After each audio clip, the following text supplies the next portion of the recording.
Olá, o meu nome é Natália Pirani Guilar de Lopes, do Centro de Ciências Naturais e Humanas da Universidade Federal do ABC, e hoje nós conversaremos sobre os biomas. Os objetivos dessa aula são compreender os fatores que restringem a distribuição das espécies, os fatores que determinam e como são distribuídos os biomas mundiais, e reconhecer as formações fitogeográficas brasileiras e suas características. Você já se perguntou por que algumas espécies têm sua distribuição geográfica restrita a determinadas regiões do globo terrestre? Por exemplo, o lobo-guará está restrito a esta área que abrange uma parte do Brasil, Bolívia e Paraguai. Por que isto? Hoje é sabido que a distribuição espacial das diferentes espécies no globo é bastante influenciada pela interação entre estas espécies e o meio físico, como a interação com o clima e a topografia, por exemplo. Porém, não é só o meio físico que determina a composição diferencial das espécies sobre o nosso planeta. Outros fatores, como a história evolutiva das espécies, as interações entre espécies e o próprio acaso, também são determinantes para entendermos por que determinadas espécies ocorrem em determinados locais do globo e não em outros. Na Austrália, por exemplo, são conhecidas diversas espécies que são endêmicas, ou seja, que só ocorrem nesta região do globo. Podemos atribuir, essa característica à história evolutiva dessas espécies. Em relação ao processo evolutivo, podemos pensar na vicariância como um fator importante. A vicariância é o mecanismo evolutivo no qual ocorre uma fragmentação de uma área biótica, separando populações de determinadas espécies. As espécies, neste caso, compartilham características semelhantes devido à sua história evolutiva compartilhada. Podemos ver, no exemplo, o caso das aves ratitas. A vicariância aqui ajuda a explicar por que as emas estão restritas à América do Sul, o avestruz está restrito à África e os emus e casuares à Nova Zelândia. Então, a separação, a história de separação das placas continentais é relacionada à história de diversificação das diferentes linhagens de aves, neste caso, que compartilham um ancestral comum que vivia, que era amplamente distribuído por todas essas regiões, e que atualmente se encontram separadas no globo. Então, a vicariância é um processo aí determinante para explicar a semelhança entre estas aves, devido à história evolutiva compartilhada. Em outros casos, nós temos espécies que não são aparentadas como este exemplo das aves aqui mencionado, mas essas espécies também são muito semelhantes morfologicamente. Neste caso, nós falamos em convergência, um fenômeno evolutivo observado em seres vivos, quando estes têm características semelhantes, mesmo tendo uma origem evolutiva diferente. Ou seja, o caráter semelhante evolui independentemente em duas espécies, não sendo encontrado no ancestral comum, único e exclusivo destas espécies. Então, aqui alguns exemplos de animais com convergência morfológica. Então, animais encontrados na África e animais encontrados na América do Sul, que não tiveram uma história evolutiva compartilhada pela fragmentação dessas áreas geográficas, mas que apresentam semelhanças morfológicas evidentes, como o hipopótamo e a capivara, a paca, o trágulo e o antílope e a cutia. O mesmo pode ser dito para as plantas. As cactáceas, que são plantas exclusivas do Ocidente, e as euforbiáceas, que são plantas exclusivas da África. Então, podemos pensar nessas duas famílias, da mesma forma como a gente pensou ali para os animais. Ambas essas famílias apresentam adaptações relacionadas com a redução da perda de água para o ambiente, como, por exemplo, folhas em forma de espinhos, o que reduz bastante a perda de água para o ambiente, caules suculentos que permitem, né, a concentração de uma grande quantidade de água nos tecidos. E essas características, né, são bem semelhantes entre essas duas famílias, não pela história evolutiva comum, né, a ambas, mas sim por uma pressão seletiva do ambiente sobre estes organismos, né, selecionando então organismos com características adaptativas, né, que permitiram, né, o sucesso neste tipo de ambiente. Então aqui nas Américas, né, a gente pode falar, né, nos cactos, né, e lá na África a gente não encontra cactos, né, a gente encontra plantas da família das euforbiáceas que são muito semelhantes morfologicamente aos cactos.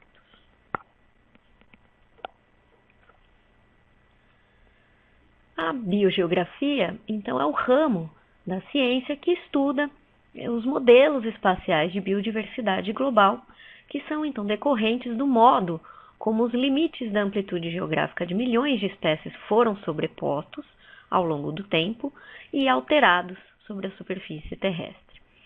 Pensando em padrões globais de biodiversidade e na sobreposição da distribuição de espécies no globo, podemos então entender a definição de biomas.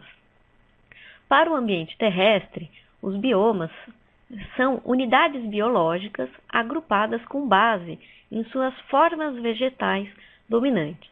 É claro que associada a essas formas vegetais existe, né, uma grande quantidade de espécies, tanto de animais, né, quanto de micro-organismos, mas a definição, né, dos biomas é baseada na fisionomia determinada por essas formas vegetais dominantes.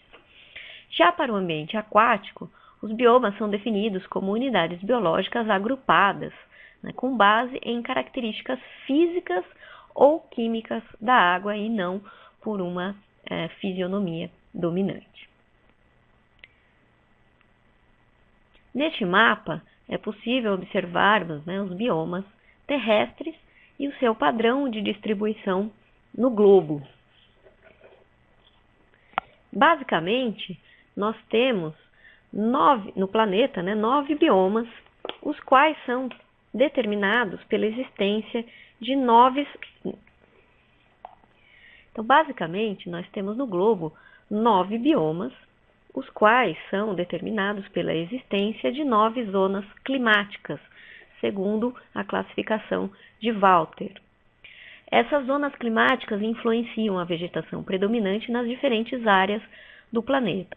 Por estarem, né, em zonas climáticas, nós denominamos estes biomas de zonobiomas, né? Os zonobiomas, então, sendo classificados de 1 até 9, dependendo, então, do clima, né, e da vegetação predominante, né, a vegetação zonal predominante nessas áreas.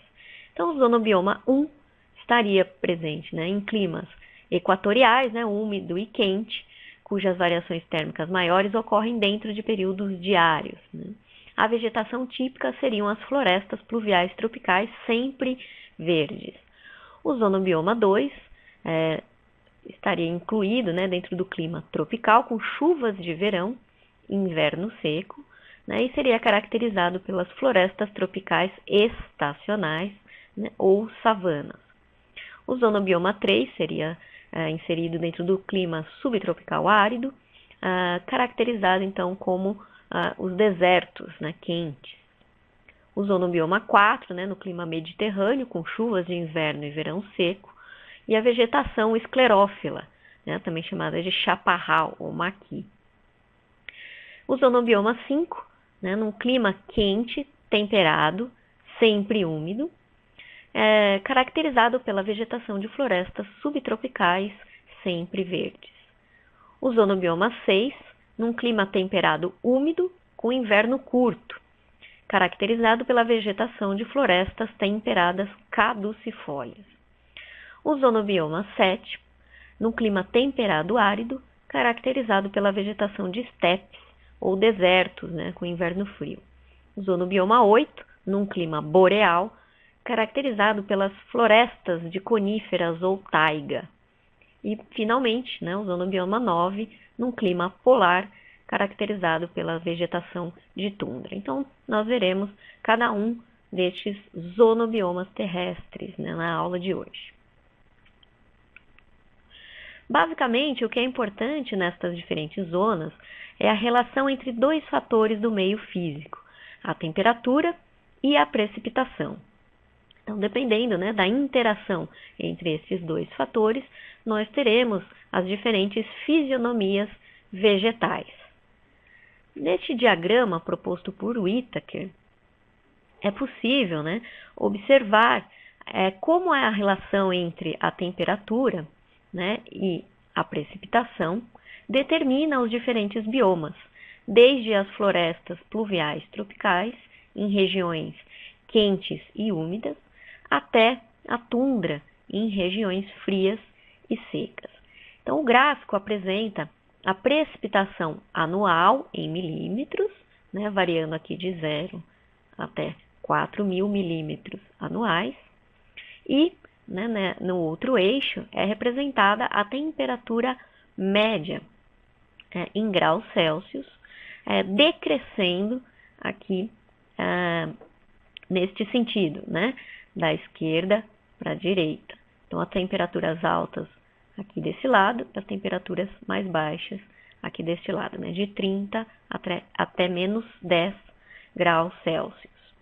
Então, em regiões onde a gente tem altas temperaturas, né, e alta precipitação, nós encontraremos, né, precipitações acima aí de 3.000 milímetros anuais, nós encontraremos a floresta pluvial tropical como o bioma predominante.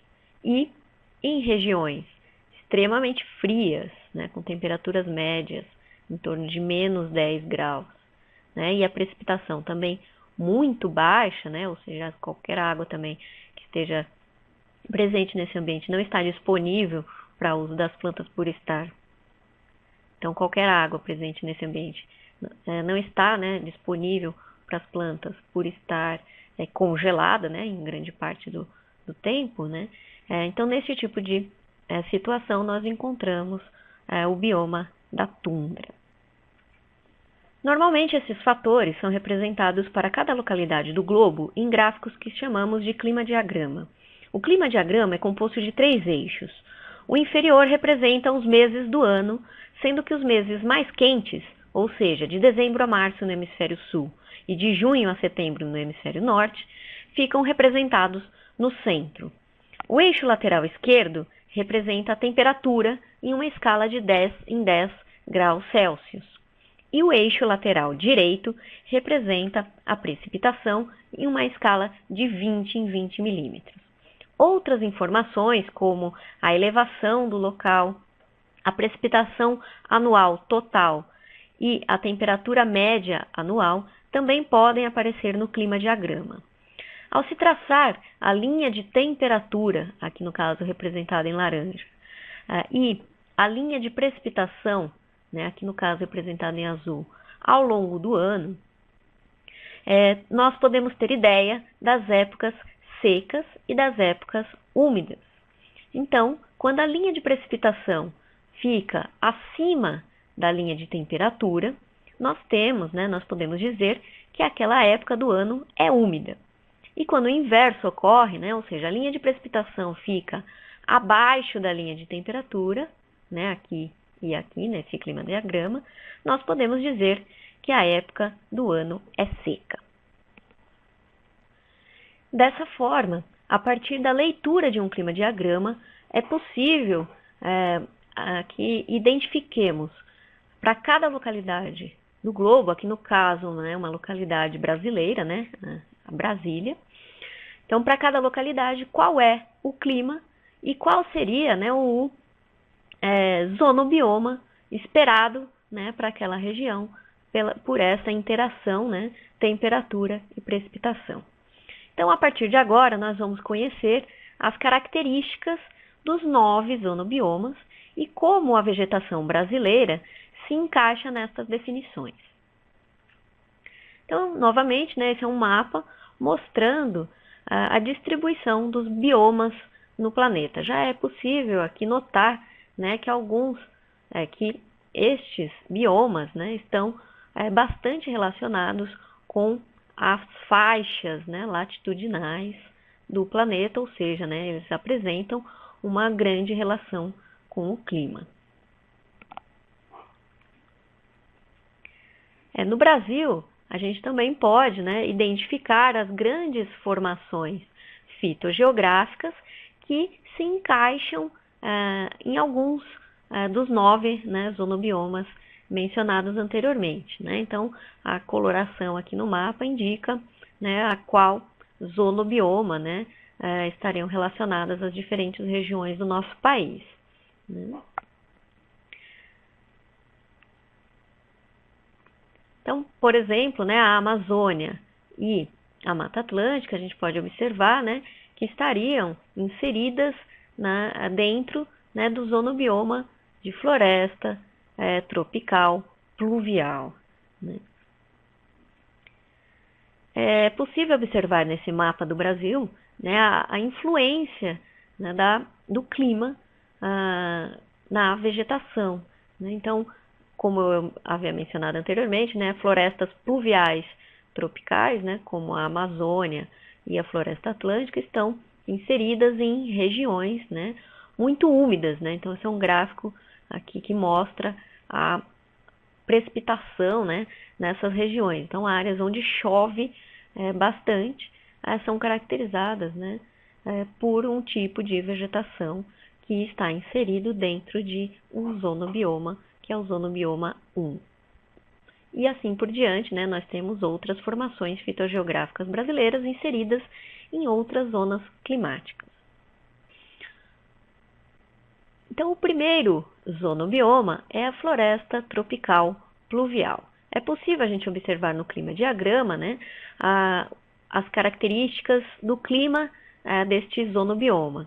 Então, é um zonobioma inserido num clima bastante quente, né, com temperaturas médias mensais, né, em torno de 30 graus Celsius, e com alta precipitação, né, mensal também, aqui no gráfico representado em pontilhado, porque, né, a precipitação extrapolou a escala do gráfico, ou seja, né, chove bem mais de 80 milímetros por mês, né? Então, ao longo do ano, né, a precipitação acumulada é maior do que 2.000 milímetros, né? E essa precipitação é bem distribuída ao longo do ano, ou seja, não existem períodos secos definidos neste zonobioma. Chove, né, bem ao longo do ano inteiro.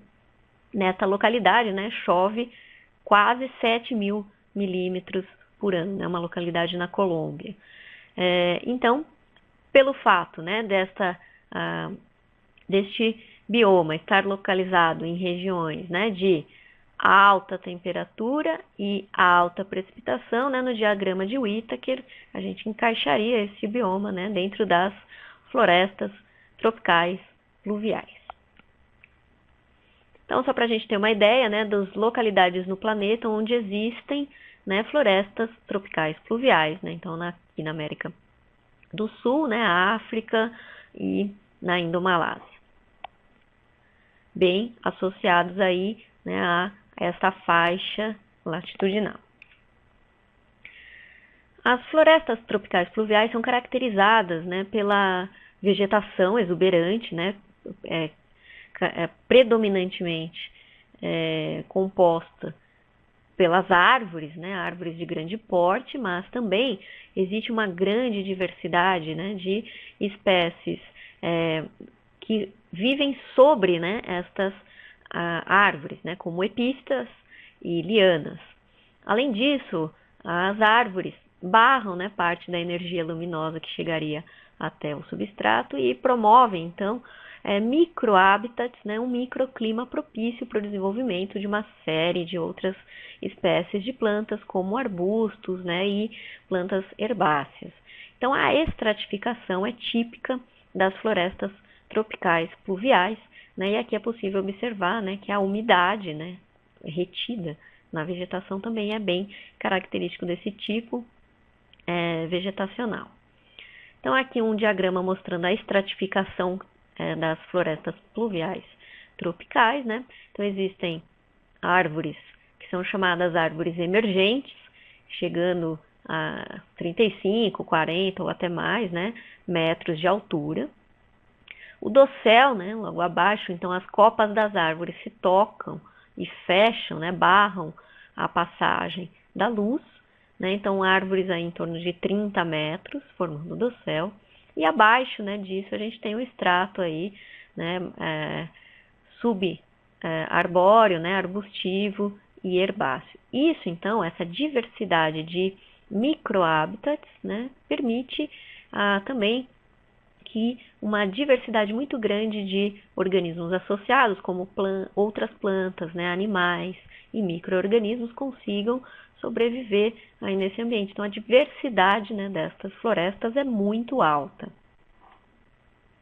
Então, só para a gente ter uma ideia, né, da escala, né, das árvores, né, em relação aí a nós, por exemplo. Então, são árvores muito grandes, né, a gente nem consegue ver aqui na foto onde essa árvore acaba. Então, isso é uma foto da floresta amazônica. A umidade, né, bem característica dessas florestas, né, como aqui nessa foto da floresta na Costa Rica. A presença, né, de rios, né, como na Amazônia, a gente tem muita água, né, e a formação de pequenos rios, né, entre as árvores. E aqui no Brasil, né, a gente tem, então, basicamente dois tipos vegetacionais que são típicos deste zonobioma, né, que é o da floresta tropical pluvial. Então, os dois tipos são a floresta amazônica e a floresta atlântica, que reúnem essas características todas apresentadas para vocês. Então, na floresta amazônica, a gente pode ver aqui, né, árvores que podem chegar até 50 metros de altura, né, muito altas. E a presença de muita água, né, em alguns casos, alagando, né, parte da floresta. E a Mata Atlântica também, né, com árvores muito altas, né, formando esse dossel, né, e a presença também de árvores emergentes, e abaixo disso, né, uma série de estratos. Bom, pensando no Brasil e em outras regiões do mundo também, a gente tem, principalmente nas regiões costeiras, né, a existência de uma formação vegetal típica chamada manguezal. Apesar, né, dos manguezais não terem árvores, né, ou uma estratificação típica como é a da floresta amazônica e da Mata Atlântica, a gente insere, né, essas formações vegetais dentro de um domínio climático 1, né, que é tropical e pluvial.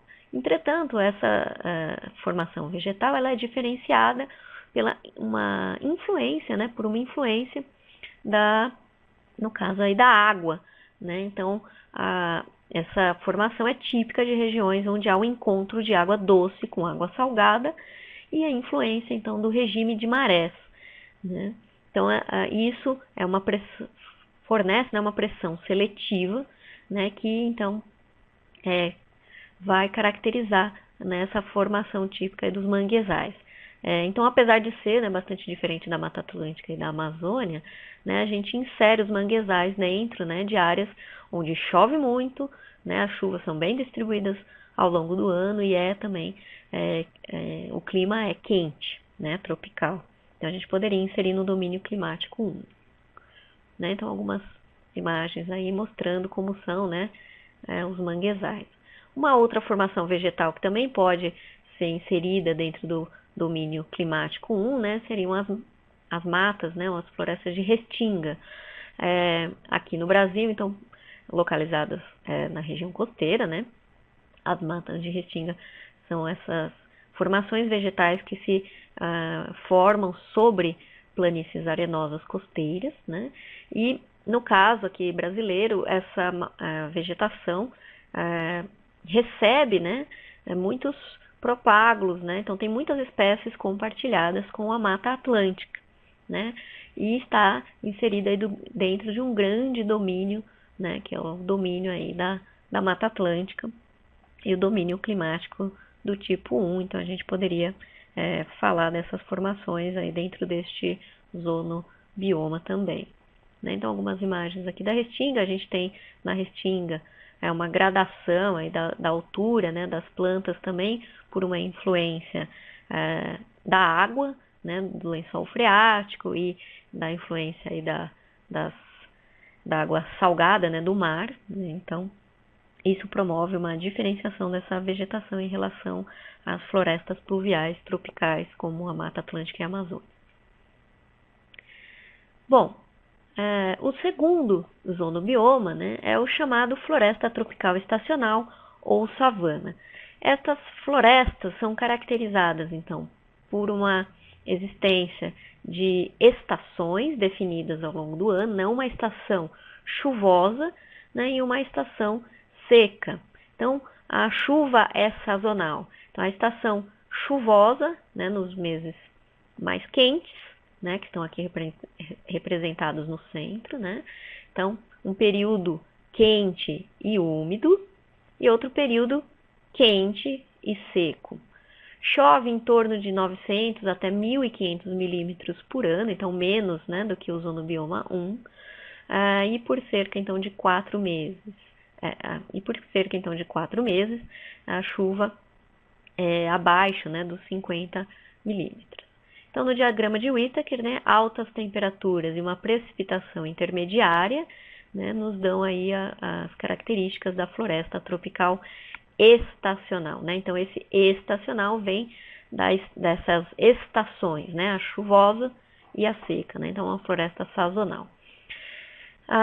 Dentro desse zonobioma, né, a gente encontra as savanas, né? Então, esse zonobioma também é chamado de savana. Então, aqui no mapa, né, do planeta, a gente percebe a distribuição das florestas tropicais estacionais no globo. Então, são formações vegetacionais, né, típicas dos trópicos, né, semiáridos, né, por volta aí, de 10 graus para norte e 10 graus de latitude, né, sul. A floresta tropical estacional é caracterizada pela presença de uma vegetação que perde as folhas na estação seca. Então, durante a estação chuvosa, né, a vegetação fica bastante exuberante, com as folhas verdes, e na época seca, a grande parte das árvores, né, perde, né, as folhas. Além disso, as árvores são bastante esparsas, ou em alguns casos a gente nem enxerga árvores, né? Então, quando há árvores, elas estão intercaladas por uma vegetação rasteira, né, de campo, ou então, né, a gente vê predominantemente essa formação mais herbácea, né, uma formação de campo. Então, da mesma forma, né, quando a gente tem os campos, a gente tem que na estação úmida, né, essa vegetação é bem verde e isso seca, né, nos meses sem chuva. E isso acontece, por exemplo, aqui no Brasil, né, numa formação fitogeográfica típica, que é o cerrado. A gente tem árvores esparsas, né, intercaladas aí com uma vegetação de campo. Então, só para a gente observar, né, numa imagem distante, né, as árvores não formando um dossel contínuo, como ocorre na Mata Atlântica e na Amazônia, né, mas aqui árvores mais esparsas e intercaladas aí por uma vegetação, né, mais rasteira. E com árvores secas, né, na estação seca, perdendo as folhas. Por isso, decíduas, né, essas árvores que perdem folhas na época seca. Aqui é a mesma coisa, né, numa região lá do Pantanal brasileiro. E essa é, né, a vegetação típica, né, africana, que é muito divulgada, né, em filmes, né, que faz com que a gente conheça, né, bastante esse tipo de vegetação, né. As savanas africanas são bem típicas, né, com essas árvores entremeadas aí por uma vegetação mais rasteira. Aqui uma foto do Brasil, né, mostrando o cerrado, onde também isso é típico. Então aqui no Brasil, como eu já mencionei, né, a gente tem o Zonobioma 2, né, predominantemente nessa área aqui do Brasil, né, apesar de que esse tipo climático também se estende para esta área aqui, onde a gente tem uma outra formação fitogeográfica brasileira, né, então aqui a gente vai ver predominantemente, né, arbustos e campos, né, e aí um clima quente com estação seca e úmida bem definidas. Então, o cerrado, né, como eu já disse, se encaixa aí no Zonobioma 2. No caso do cerrado, né, o solo também é um fator que influencia a vegetação, né? Então, o solo ele é bastante ácido e tem uma baixa fertilidade, né, altos níveis de ferro e alumínio, e isso funciona como uma pressão seletiva para a vegetação, e a gente vai enxergar aí árvores e arbustos bastante tortuosos, né, no cerrado, e então influenciados por essa pressão seletiva do meio. Então aqui é possível a gente observar, né, gradientes que ocorrem no cerrado, né, que influenciam os diferentes tipos vegetacionais que a gente vai encontrar nesta formação fitogeográfica brasileira, que é bastante complexa. Então a gente tem áreas de cerrado que são predominantemente compostas de campos, até áreas de cerrado que a gente tem bastante, né, árvores. E isso tem a ver tanto com fatores, né, como a fertilidade do solo, a disponibilidade de água, né, e o pH. Então, a presença, né, de água no lençol freático, né, pode ajudar, né, a formação deste tipo, né, de fisionomia de cerradão, né, já que as árvores com raízes profundas atingem esse lençol freático. Mas outros fatores, como fatores antrópicos, né, como o fogo, o pastoreio e a extração, né, de lenha, também podem, né, levar, né, a uma alteração da fisionomia do cerrado.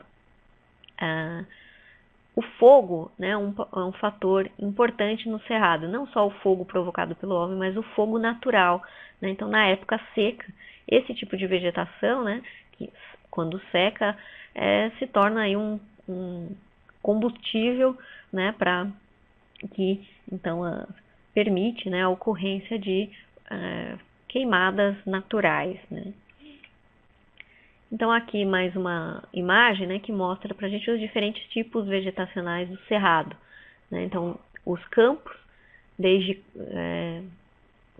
plantas menores, né, com as raízes rasteiras, né, raízes pouco profundas. Então a gente chama isso de campo limpo de cerrado. A gente tem, né, a vegetação mais baixa entremeada com arbustos, né? Então essa é a vegetação típica de savana. Aqui no Brasil também é chamado de campo sujo, campo cerrado ou cerrado senso estricto. E por último, né, a savana florestada, né, com árvores com raízes profundas que atingem o lençol freático, né, entremeadas aí por essa vegetação mais rasteira, e que aqui no Brasil a gente chama de cerradão. Bastante típico aí das regiões do interior de São Paulo, por exemplo. Então aqui, né, um cerradão, por exemplo, com essas árvores entremeadas aí dessa vegetação mais rasteira. Né, o campo sujo, né, com essas gramíneas, né, essa vegetação mais herbácea entremeada aí por arbustos. Né, e o campo sujo na época seca, né, então imagine isso daqui seco funcionando aí como um combustível, né, para ocorrência aí de fogo natural, né? Então o fogo ele é um aspecto importante do cerrado, né, um fator abiótico importante no cerrado, e muitas espécies de plantas apresentam adaptações relacionadas a esse fator, né? Inclusive apenas germinando, né, as sementes dessas plantas apenas germinando após a ocorrência de fogo, né? Então, essa interação fogo e a parte biótica, né, do cerrado é bastante importante para a determinação da fisionomia dessa formação fitogeográfica no Brasil. Dentro ainda deste domínio climático, né, 2, a gente encontra uma formação vegetal no Brasil que é bastante complexa, né? Então, o Pantanal é considerada a maior área úmida continental do planeta, né? E nesse caso a gente tem, né, uma influência muito forte das águas de rios, né, que chegam aí no local. Então o Pantanal é considerado por muitos ecólogos, né, como um hidrobioma, apesar, né, de ele estar inserido dentro de um clima que tem aí uma estação seca e chuvosa características, né? A gente tem a estação seca e chuvosa como no Cerrado, né? A presença dessa grande quantidade de água torna esse sistema, né, bastante complexo. Então, os terrenos, né, do Pantanal são alagados periodicamente, e geralmente a estação das chuvas ocorre de novembro a abril. A gente tem uma pluviosidade média alta, né, e uma pluviosidade anual aí também bastante alta, né, e a temperatura média também alta, né, de 23 a 25 graus Celsius. Então, o Pantanal é um complexo, né, então a gente tem vegetação variando desde áreas de campo até áreas florestadas, né, e as espécies do Pantanal sofrem influência, né, tanto daqui, né, das espécies amazônicas, né, quanto espécies aqui bolivianas, né, paraguaias, que ocupam essa formação fitogeográfica no Brasil. Então, o Pantanal é um complexo, né, de formações vegetais bastante influenciado aí pela água. Então, imagens do Pantanal, né, áreas alagadas e as áreas aí de vegetação mais rasteira e vegetação mais alta.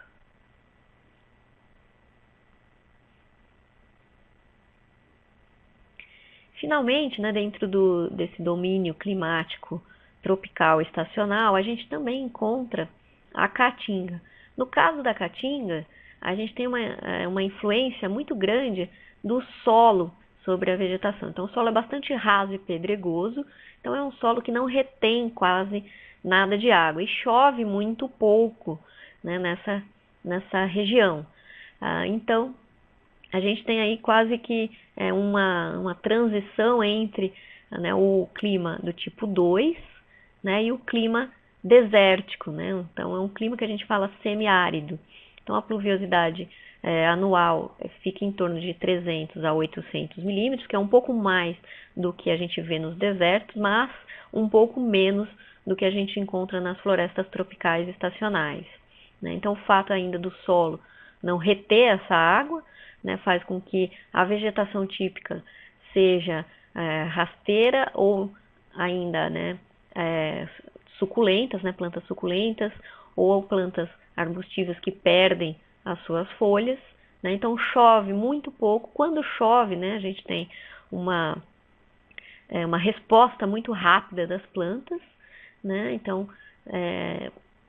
porque, né, depois também a gente tem longos períodos de estiagens, né, no qual essas plantas ficam aí quase que dormentes, né? Mas a caatinga é bastante complexa. Então a gente tem tanto áreas que são muito secas, quanto áreas em que existem os chamados brejos, né? Essas ilhas de umidade e solos bastante férteis, né? Então nessas regiões a gente tem aí uma vegetação exuberante, né? Principalmente em áreas mais de serra, né? Onde então essa água que precipita fica aqui acumulada, né?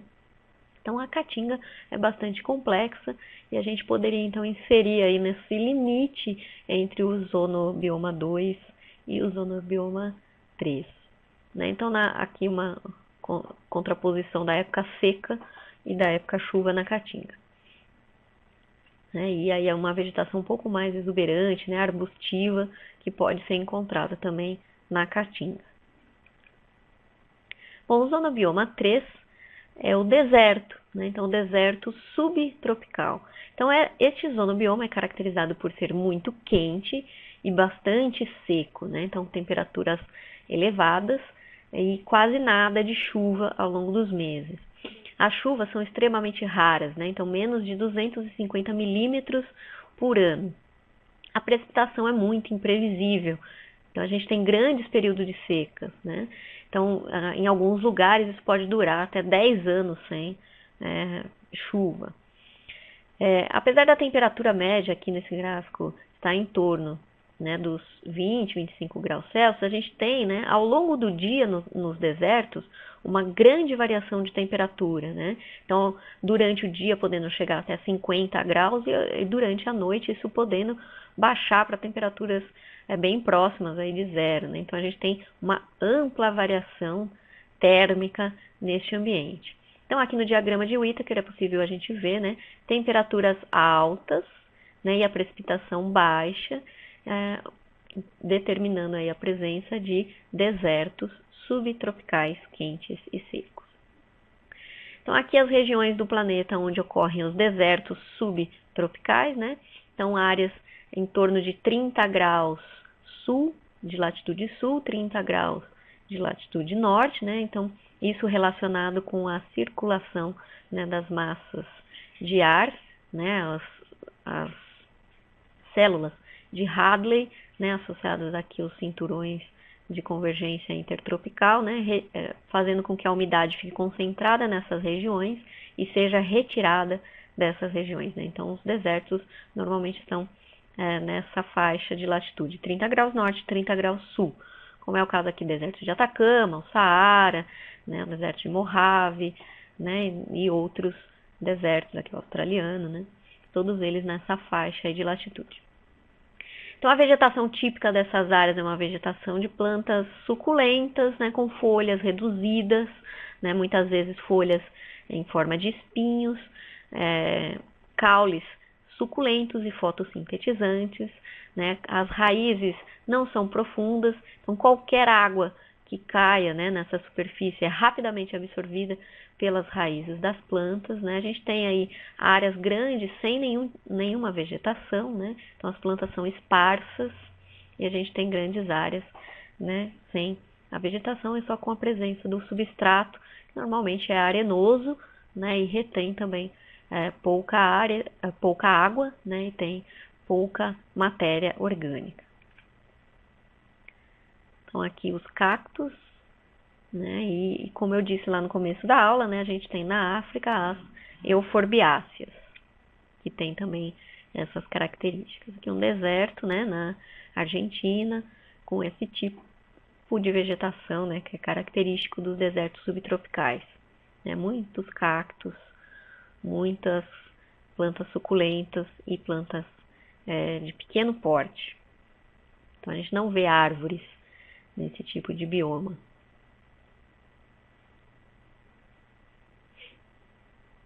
Então aqui na Namíbia, no deserto do Saara, então bem característico, né, conhecido aí da maioria das pessoas, os desertos. Bom, o zonobioma 4, né, chamado também de chaparral, bosque e arbustos, é o caracterizado pelo clima mediterrâneo, onde o verão é bastante quente e seco, ao contrário do que acontece aqui, né, no Brasil, onde o verão é quente e úmido.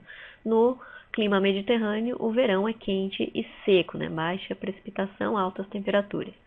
E o inverno é um pouco mais frio, né, temperaturas aí podendo chegar a 10 graus Celsius em média, né, por mês, e mais úmidos, né, o inverno é frio e úmido.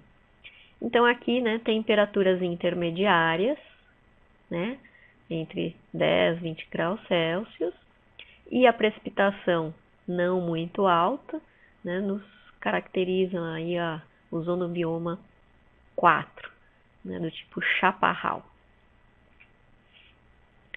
Então esse zonobioma, né, típico aqui do Mediterrâneo, mas ele também ocorre aqui, né, em parte do Chile, aqui sul da África do Sul, Califórnia, né, e na África do Sul, em torno de 30 a 40 graus norte e sul de latitude. A vegetação típica do chaparral são os arbustos esclerófilos, né? Então, o que quer dizer esclerófilo? Filo, né? Então, filo de folha, esclero de duro, né? Então, as folhas duras, enrijecidas.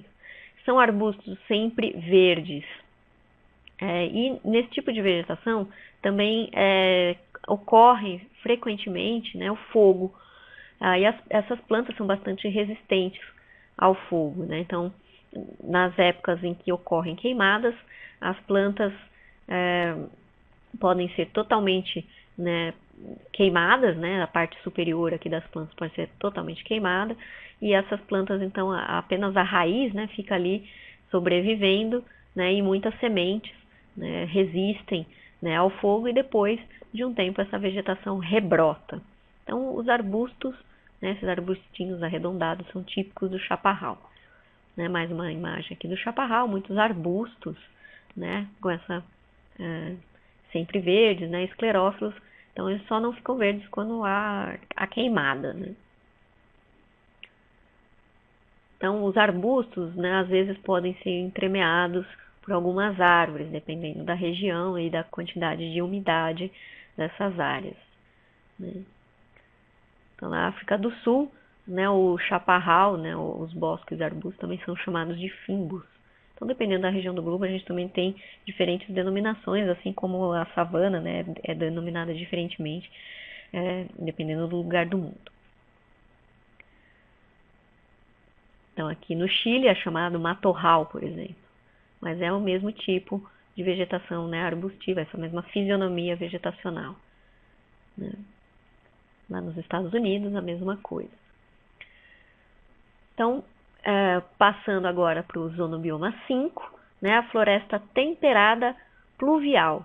Esse zonobioma é caracterizado por um clima temperado, né, então um clima com temperaturas amenas, mas é um clima ainda mais quente do que outras regiões temperadas, né, como a gente vai ver depois.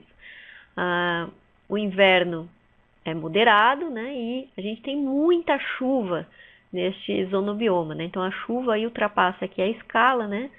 Então podendo aqui chegar a 2.000, 3.000 milímetros por ano.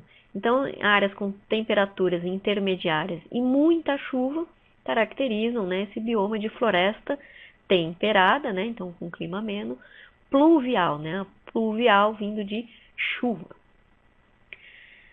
No verão a gente tem a ocorrência de nevoeiros, né, devido à alta umidade, e a gente tem como muito característico deste zonobioma a ocorrência de chuvas orográficas, ou seja, chuvas influenciadas pelo relevo. Então, normalmente esse tipo de bioma ocorre em áreas onde o relevo, né, onde existem montanhas que barram a umidade, normalmente vinda dos oceanos, e aí a chuva ocorre com grande intensidade nessas áreas, né? Então, onde ocorrem as florestas temperadas pluviais? Então, em zonas costeiras, né, e onde tem normalmente elevações que barram a umidade vinda dos oceanos, e essas áreas elevadas, elas estão localizadas em latitudes, né, mais altas, né, acima aí dos 40 graus, né, de latitude norte e sul, então áreas então com clima mais frio, né, mais ameno, clima temperado. Então aqui nas Américas, né, ocorrendo aqui nessa região, né, no Alasca, no sul aqui do Chile, no leste da Austrália, Nova Zelândia, Tasmânia, né, então também ocorre esse tipo de vegetação. As árvores nesse tipo vegetacional são muito altas, né, e elas são sempre verdes devido à intensa umidade, né, à elevada umidade. Apesar, né, de a gente olhar essas florestas e enxergar algo bastante semelhante às florestas tropicais, né, por ter árvores altas e uma umidade elevada, pelo fato do clima, né, ser mais frio, a gente encontra aí nessas florestas uma diversidade de espécies menor, né, do que em áreas tropicais, né? Então são poucas espécies aí adaptadas a essas condições, que normalmente têm aí as folhas um pouco menores, né, às vezes até estreitas, né, o que evita em parte aí a perda de água, né? Então são outras características dessas plantas em relação às plantas de ambientes tropicais. Então as árvores chamadas sequoias, né, que são as maiores árvores aí do planeta, são encontradas em áreas de florestas pluviais temperadas, né, frias, áreas frias e com muita chuva, que permite todo esse crescimento dessas árvores, né, numa escala aí absurda, né? Então são árvores muito grandes, chegando aí a 100 metros, né, por exemplo. Então, aqui no Brasil, a gente não tem, né, um clima temperado, né? Entretanto, devido aí a algumas características topográficas no nosso país, né, a gente tem aí um clima mais ameno em algumas regiões do Brasil, principalmente mais para o sul do Brasil, né? Então as regiões aqui Paraná, né, e mais aqui para o sul do Brasil. Então nessas regiões, né, então novamente dizer, não é um clima temperado, né, mas a gente tem um clima subtropical influenciado pela topografia, né? Então as temperaturas são mais amenas e a gente encontra árvores que são típicas, né, dessa região, que são as araucárias, né? Então as florestas de araucárias têm uma fisionomia bastante semelhante às florestas temperadas pluviais, apesar, né, delas estarem inseridas dentro aí de um domínio, né, climático tropical, né, um domínio climático do tipo 1. Né? Então isso é importante a gente falar, né, que a topografia influencia bastante na vegetação, né? Então no tipo vegetacional que a gente vai encontrar, né? Então apesar, né, da localidade estar dentro de um domínio climático de um tipo, aqui no caso do Brasil, tipo 1 tropical, né, a gente tem uma vegetação que é diferenciada e bastante semelhante à das florestas temperadas, pluviais. Então, Campos do Jordão, por exemplo, né, as araucárias são bem típicas. E uma outra formação que também pode ser caracterizada, né, como de uma região de clima mais ameno, né, subtropical, e que é um pouco complicado da gente entender como é que ela funciona, são os campos sulinos, né? Então, essa região é caracterizada por uma grande quantidade de chuvas, as chuvas são regulares e o clima é bem ameno, né? As temperaturas são amenas, mais baixas do que em outras regiões aqui do Brasil. Mas a gente não vê tantas árvores nessa região, né?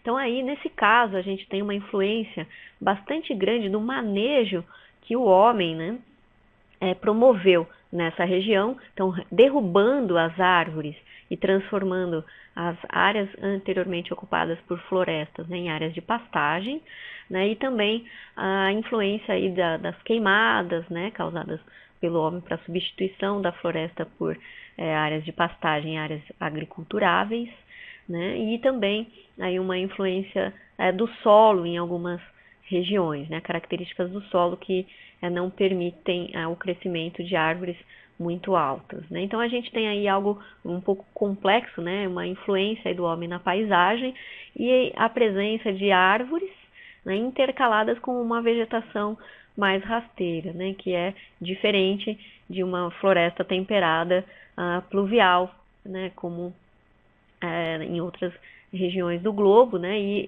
também o clima não sendo temperado típico, né, como em outras regiões do globo. Então, os campos a gente poderia encaixar aí como bastante semelhante às florestas temperadas pluviais, mas com uma influência grande do homem. Então, para a gente ver, né, os campos sulinos, algumas árvores esparsas, né, e toda a vegetação aí transformada, né, em pastagem ou em área de agricultura. Bom, o Zonobioma 6 é a chamada floresta temperada estacional. Então, essa floresta é caracterizada por uma temperatura amena, né? Então, não ultrapassando a média aí dos 20, 22 graus, né? No mês, né? Mas a gente tem meses com temperaturas que podem ser congelantes, né? Abaixo de zero. Temperaturas médias mensais aí podem ser abaixo do zero. Então, a gente tem que no inverno a gente pode ter o congelamento, né? A formação de gelo em 1 ou 2 meses do ano. E em outras épocas do ano, né, a temperatura não congelante. A precipitação, né, ela é variável ao longo do ano, por isso estacional. A gente tem épocas com mais chuva, épocas com menos chuva, né, causando aí duas estações definidas, uma mais chuvosa e outra menos chuvosa, né.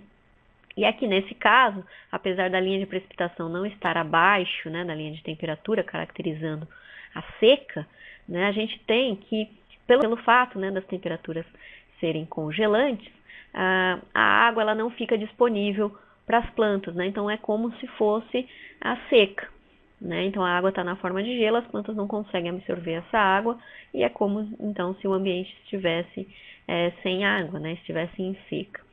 Então, aqui no diagrama de Whittaker, temperaturas amenas e uma precipitação intermediária, caracterizando as florestas temperadas estacionais. Essas florestas ocorrem, né, principalmente no hemisfério norte, a gente não vê esse tipo de floresta no hemisfério sul. Então, aqui Estados Unidos, né, Europa e Ásia, essas florestas ocorrem. Então, quem já teve um calendário com as estações do ano sendo representadas, né, pela vegetação mudando, né, de cor ao longo do ano, né, então esse tipo de representação é característico da floresta temperada estacional. Então, as árvores, elas mudam de cor, né, no outono, ficam mais amareladas, perdem as folhas no inverno, né, e a vegetação fica coberta aí de gelo, né, e depois no verão elas voltam, as plantas ficam verdes novamente, né, então a gente tem essa mudança da fisionomia, né, da vegetação ao longo das estações do ano. Então as estações são bem definidas. Como eu disse, existe a época de seca causada aí pelo congelamento da água, né? Isso pode causar um estresse hídrico e nutricional para as plantas. Então, nessa época, então, grande parte delas perde, né, as folhas. E a gente pode ter, né, na época de seca, né, assim que acaba a estação quente e úmida, né, do verão e vai ficando mais seco, a gente pode ter ocorrência também de fogo. Então aí a vegetação típica da floresta temperada estacional, né, com as folhas ficando amareladas no outono e caindo no inverno, e a vegetação bem verde na estação chuvosa. Então a gente tem bastante uma vegetação predominantemente caracterizada por pinheiros, né, que é uma vegetação típica desse tipo de floresta. O zonobioma 7, então é o campo temperado, né, ou é o deserto temperado, né? Nós já falamos dos desertos subtropicais, agora a gente tem um outro tipo de deserto, né, que é o temperado. No caso aqui, o que a gente tem de característica é uma época bem quente do ano, com a precipitação bem baixa, então a precipitação baixa durante o verão, né, e muito quente, então o verão quente e seco. E as temperaturas caindo bastante no inverno, chegando a temperaturas congelantes, temperaturas médias, né, mensais abaixo de zero, e a precipitação, né, um pouco mais alta nesse período. Né? Então aqui no diagrama de Whittaker a gente tem temperaturas amenas, né, intermediárias a baixas, e a precipitação muito baixa, né, em torno de 20 milímetros aí por mês, né? Então, ao longo do ano, de 250 a 500 milímetros anuais, as chuvas esparsas, caracterizando então esse campo temperado ou os desertos temperados. Onde ocorre, né, esse tipo de vegetação? Então, a gente tem no hemisfério norte, né, principalmente no interior, né, na região bem central de grandes massas continentais, né? Então, na América do Norte, aqui, né, na Ásia, né? Então, a gente tem aqui uma distância, né, em relação aos oceanos, né? Então, a umidade vinda dos oceanos não atinge essas regiões, porque essas regiões são bem secas, né? E a gente tem, então, as chuvas bem esparsas, né? E o clima aí não é quente, né? Então, essa faixa latitudinal, de 20 a 30 graus norte, né? É caracterizada por um clima mais ameno, né? Então, esse zonobioma, ele é chamado, né, de estepe, né, na Ásia, e de pradarias, né, na América do Norte. Então, a vegetação típica é uma vegetação predominada por gramíneas. A gente pode ter, né, ocorrência de alguns arbustos, mas a gente não encontra árvores nessas regiões, né, devido a essa falta de água, né, falta de precipitação. Pelo fato do clima ser frio, né, mais ameno, a gente tem que a matéria orgânica que é acumulada, né, pela vegetação, quando essa vegetação morre, então essa matéria orgânica acumulada no substrato é vagarosamente decomposta. Então o solo acumula uma grande quantidade de matéria orgânica, né? Ele é bem escuro, então é um solo bastante rico, né? Então, na América do Norte, eu falei que essa vegetação é chamada de pradaria ou praire, né? E na Eurásia, a estepe, né?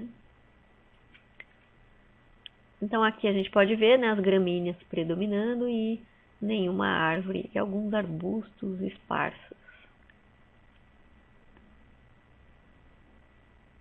Então, o solo bastante rico, né, em humus, né, nessa matéria orgânica aí, que é vagarosamente decomposta. Bom, o zonobioma 8 é também chamado de floresta boreal, né, ou taiga, ou floresta de coníferas. Bom, esse zonobioma é caracterizado por um inverno muito frio, né, com temperaturas muito baixas, grande parte do tempo abaixo de zero. E o verão ele é bem curto, né? A gente tem aí temperaturas médias acima de 15 graus em um mês do ano, praticamente, né? Então, as temperaturas bem baixas. Além disso, a gente tem uma precipitação que também não é muito alta, né? De 300 a 500 milímetros no ano. E aqui nessas épocas de temperaturas congelantes, a gente tem grande parte da precipitação na forma de neve. Então, o gelo fica sendo acumulado nas camadas superficiais, né, do solo, e quando então a gente tem as temperaturas mais altas, esse gelo vai derretendo e vai escorrendo sobre o solo, né? Então, as partes inferiores do solo permanecem congeladas. Então, essa água que derrete ali de cima, ela não penetra no solo e vai diretamente para os rios, né, e riachos, e não ficando então disponível para as plantas. Então, no diagrama aqui de Whittaker, a gente tem temperaturas amenas, né, bem intermediárias a baixas, e uma precipitação também, né, mais aqui para baixo, né, caracterizando as florestas boreais. Essas florestas ocorrem no hemisfério norte, né, em regiões então, né, de clima bastante, né, ameno, né, temperado a frio. Então, de 50 a 60 graus de latitude norte. A gente basicamente não encontra esse tipo de vegetação aqui no hemisfério sul devido à inexistência de massas continentais, né, nessas latitudes, né, de 50 a 60 graus sul, né, que permitiriam então o desenvolvimento provável, né, de uma vegetação com essas características. Né? Então essa vegetação está amplamente distribuída aqui no hemisfério norte, na América do Norte e Eurásia. Então essas florestas são caracterizadas, né, por uma baixa diversidade de espécies. Então a grande parte dessas espécies possui folhas aciculadas, né, folhas longas em forma de agulhas. Então essa vegetação ela é sempre verde, né, então as plantas não perdem as folhas mesmo no inverno, né, e no caso, né, a adaptação dessas plantas, ao contrário das florestas decíduas, né, onde a adaptação é a perda das folhas, aqui a gente tem uma adaptação morfológica. Né? Então, essas folhas aciculadas restringem, né, a perda de água para a atmosfera. Então, essas plantas retêm bastante água. Essas plantas também são bastante utilizadas economicamente, né, porque elas são grandes produtoras de madeira. Né? Então, são árvores bem altas e com uma madeira de boa qualidade. Então, são plantas bastante exploradas economicamente.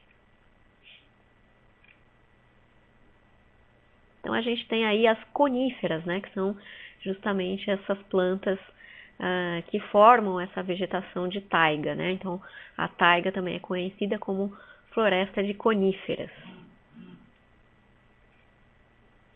Então, bem típico, né, aquelas coníferas, né, e pinheiros que são típicos dessas florestas boreais.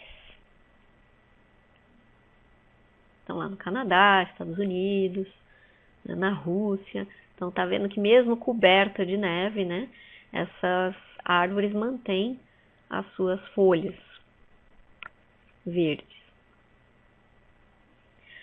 E, finalmente, né, o zonobioma do tipo 9, que é a tundra. Então, a tundra tem temperaturas muito baixas ao longo do ano todo, né, menos de 5 graus Celsius em média praticamente o ano todo. Né? A gente tem aqui nessa localidade no Canadá a temperatura média acima de 5 graus em poucos meses. Né? A gente tem também como característico da tundra baixa precipitação, então menos de 600 milímetros anuais, então é muito frio e com baixa umidade, né? Muito pouca água disponível. Então aí a gente tem aqui no diagrama de Whittaker baixas temperaturas e baixa precipitação, determinando o zonobioma de tundra. Esse bioma, né, está presente logo acima, né, ao norte do último zonobioma comentado, né, que é o da floresta de coníferas ou taiga. Né? Então, logo acima da taiga, a gente tem a tundra. Né? Então, a tundra ocorrendo aqui amplamente no hemisfério norte, né, acima da taiga. E é interessante a gente notar, né, que a vegetação da tundra é completamente diferente. A gente tem predominantemente plantas rasteiras, principalmente musgos e líquens, né? Então, uma vegetação muito baixa, justamente devido a essa característica, né, da água estar praticamente congelada o ano todo, né, indisponível para uso pelas plantas. Né? E a gente tem aí também o degelo superficial dessa água, né, que está congelada aí no solo, né? E a água indo aí para rios, né, lagos, e não ficando disponível aí no solo para as plantas. Então, quando ocorre, né, esse degelo, a gente tem aí, a gente pode ter então um encharcamento do solo, né? Mas de qualquer forma, temperaturas muito baixas, não permitindo, né, e o gelo praticamente o ano todo não permitindo o desenvolvimento de plantas de grande porte. Então, a gente tem aí a tundra, né? Então, musgos e líquens, e os animais, né, se alimentam principalmente desse tipo os herbívoros, né, se alimentando dessa vegetação. Bom, então vimos os 9 zonobiomas terrestres, e rapidamente, para a gente só ter uma ideia dos biomas, né, do ambiente aquático, a gente tem aqui, né, uma visão do mundo, com a divisão da água, né, no planeta. Então, a gente tem aqui lagos, rios, estuários, e as zonas oceânicas, e a gente tem aqui então os biomas aquáticos, né? Então, se a gente for pensar na distribuição da água no planeta, a gente tem grande parte da água concentrada nos oceanos, né?